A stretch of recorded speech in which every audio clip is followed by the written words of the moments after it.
प्राचीन काल में त्रिलोक, स्वर्ग, पृथ्वी और पाताल में एक भयंकर संकट उत्पन्न हो गया। शुंभ और निशुंभ नामक दो असुर भाइयों ने अपनी कठोर तपस्या से ब्रह्मा जी को प्रसन्न कर लिया था। उन्होंने वरदान स्वरूप अजेयता प्राप्त कर ली थी।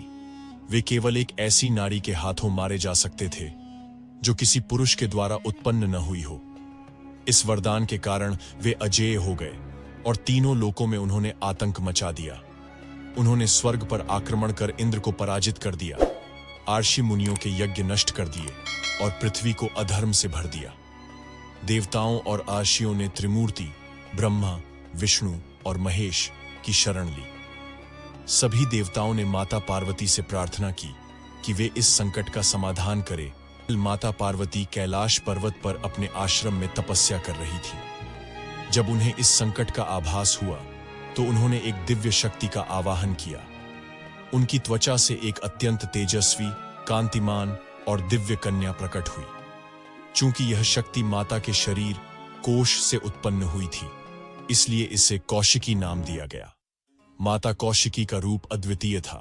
उनकी चमक इतनी प्रखर थी कि सूर्य भी उनके सामने फीका पड़ गया। जब यह समाचार शुंभ निशुंभ तक पहुंचा तो वे उनकी सुंदरता पर मोहित हो गए।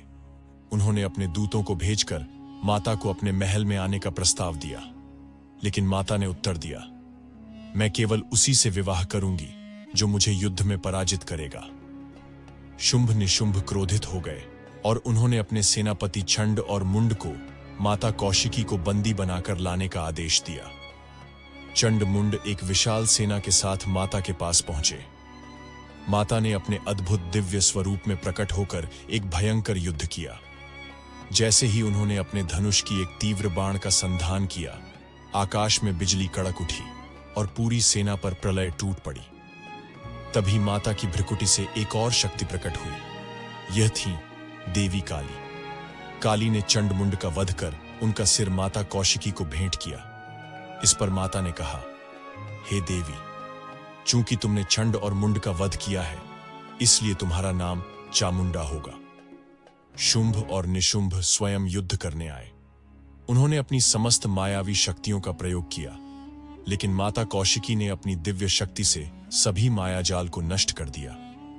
तब निशुंभ ने क्रोधित होकर अपने अस्त्र चलाए, लेकिन माता ने त्रिशूल से उसका वध कर दिया। शुंभ ने माता को ललकारते हुए कहा, हे देवी, तुम अकेली होकर मेरे जैसे महान योद्धा से कैसे युद्ध करोगी?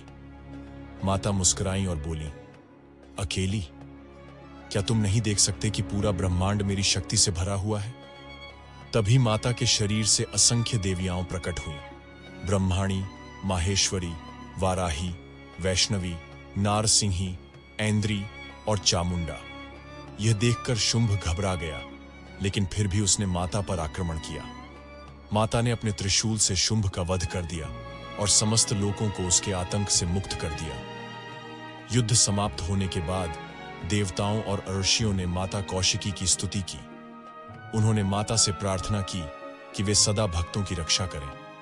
माता ने कहा, जब भी कोई अधर्म बढ़ेगा, जब भी संसार में अन्याय फैलेगा, तब मैं विभिन्न रूपों में अवतरित होकर धर्म की स्थापना करूंगी। इसके बाद माता कौशिकी अंतर्धान हो गई और देवी पार्वती में विलीन हो गई।